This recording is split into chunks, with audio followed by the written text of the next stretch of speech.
Hello friends, पुन्हा एकदा मराठी अन्नपूर्णामध्ये तुमचं मनापासून स्वागत। आज इथं बनवणार आहोत चिकन काळा मसाला।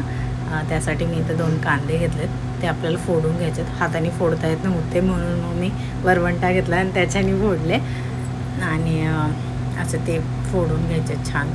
तर थोडंसं असं तोंड त्याचं उघडलं पाहिजे आणि हे असं मी उघडलं आहे। मग गॅसवरती मी एक जाळी ठेवली आहे आणि जाळीवरती मी खोबरं ठेवलं असं एक अख्खं आणि कांदा ठेवले। ते पूर्ण तोंडाच्या साईडनी एकदम भाजून घ्यायचे, कारण की मग ते हे होतं। इथे मी चिकन घेतलं, ते मी साफ करून घेते। मी एकदा धुवून घेतलं ऑलरेडी आणि मग मी व्हिडिओला स्टार्ट केली।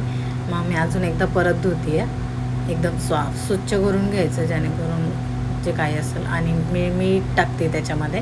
मिठाने कसं जो पण किटाणू वगैरे असतात ना तर ते निघून जातात, त्याच्यामुळे मी ते मीठ टाकून एकदा धुवून घेतलं आहे व्यवस्थित।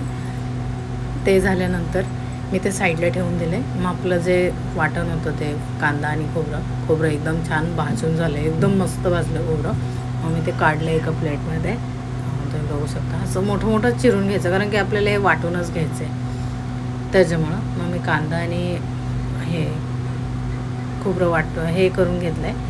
एका पॅनमध्ये आपण थोडेसे जिरे घेतले, तेजपत्र, दगडफूल, सूर्यफूल असं घेतलं आहे। ते थोडेसे खडा मसालेच घेतलेत, एवढं सगळं सांगण्यापेक्षा। मग मी ते छान हलक्या आचेवरती मी ते भाजून घेतले, कारण की कसं होतं आपण जरा मोठा गॅस केला आणि ते पूर्णच एकदम हे होऊन जातात। जसं तीळ उडायला चालू होते तसं मग असं समजा की ते भाजून होत आलेलं आहे। तर मग मी ते काढून घेतलं एका प्लेटमध्ये आणि ते पण साईडला ठेवलं। आपण जे वाटण घेतलं होतं भाजून ते मी मिक्सरच्या भांड्यात काढून घेतलं आहे, ते आपल्याला वाटून घ्यायचं आहे। मी असं वाटलं आहे।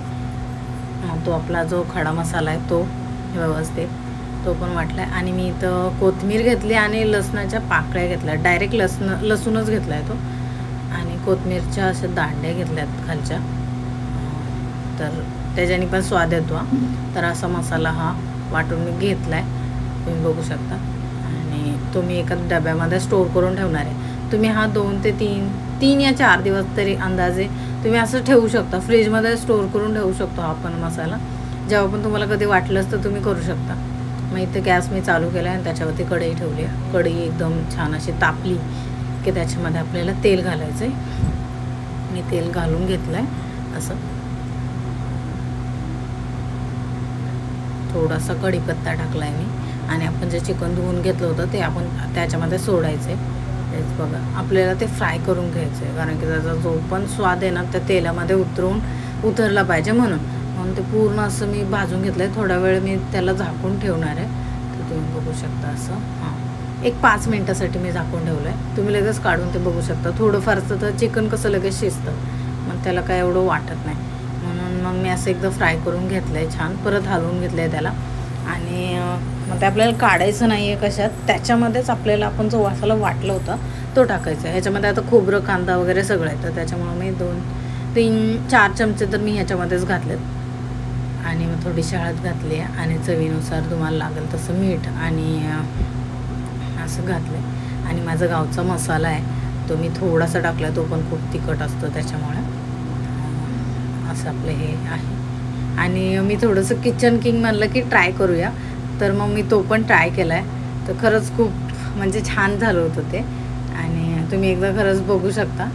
ते दिसायला पण असं कलर वगैरे आला आहे त्याला, दिसायला पण ते भारी वाटतं आहे। मग मी हे सगळं असं मिक्स करून घेतलं आहे आणि आपण जे प्लेट घेतले होते त्याच्यामध्ये सगळा मसाला मी त्यात थोडंसं पाणी घालून आहे ना सगळा मसाला मिक्स करून घेतला आहे आणि तो त्याच्यामध्येच तो टाकला आहे। थोडंच पाणी घालायचं, जास्त नाही, कारण की चिकनला ऑलरेडी पाणी सुटतं आहे। तर मी कोथिंबीर थोडीशी चिरून घेतली ते वरनं टाकण्यासाठी त्याच्यामध्ये। तर मग मी टाकते आता कोथिंबीर, बघू शकता या। तर मग मी असं मिक्स करून घेतलं आहे आणि परत एकदा मी थोडा वेळ त्याच्या हे करून घेतलं, थोडंसं गरम करून घेतलं आणि नंतर सर्व केलं प्लेटमध्ये। हे बघू शकता, थोडंसं गार्निशिंगसाठी मी ते कोथिंबीर ठेवली होती आणि ती ठेवली आहे, परत टाकली आहे। आणि थोडंसं कांदा असा गोल चिरून घेतला आहे, लिंबू घेतला आहे आणि हे रेडी आहे। तुम्ही खरंच बघू शकता, एकदा खरंच ट्राय करा की जेणेकरून तुम्हाला कसं वाटलं आणि हे पण सांगा नक्की मला। आणि प्लीज कमेंट करा, सबस्क्राईब करा, लाईक करा आणि थँक्यू।